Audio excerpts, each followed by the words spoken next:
Lietuvoje pritrūkus mažo nominalo monetų pradėta rūpintis savos kalyklos steigimu.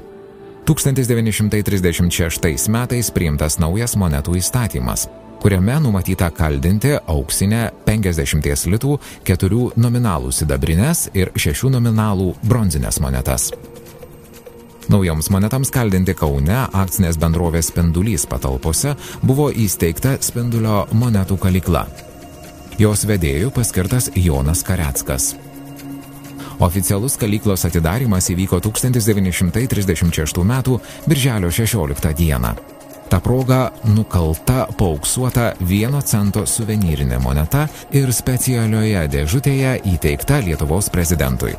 Monetos buvo kaldinamos 2 automatinėmis mašinomis iš Belgijos karališkojoje monetų kalykloje pagamintų ruošinių.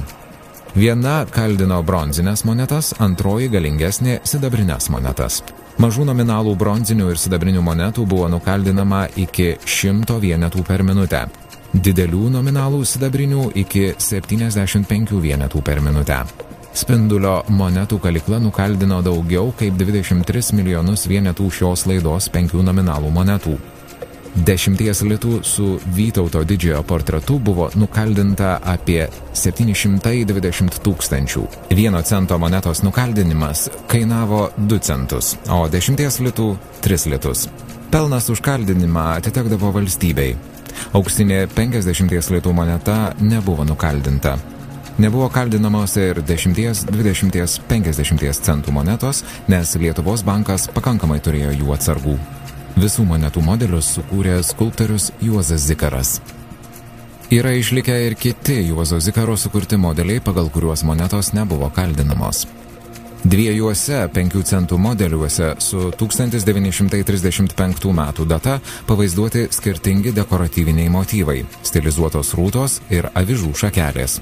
Kitų centų monetų modeliuose su 1937 metų data pavaizduoti 3 Lietuvos miestų architektūriniai vaizdai.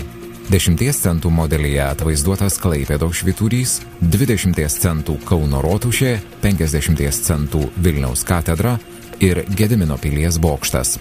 2 litų monetos modelyje atvaizduota tekanti saulė.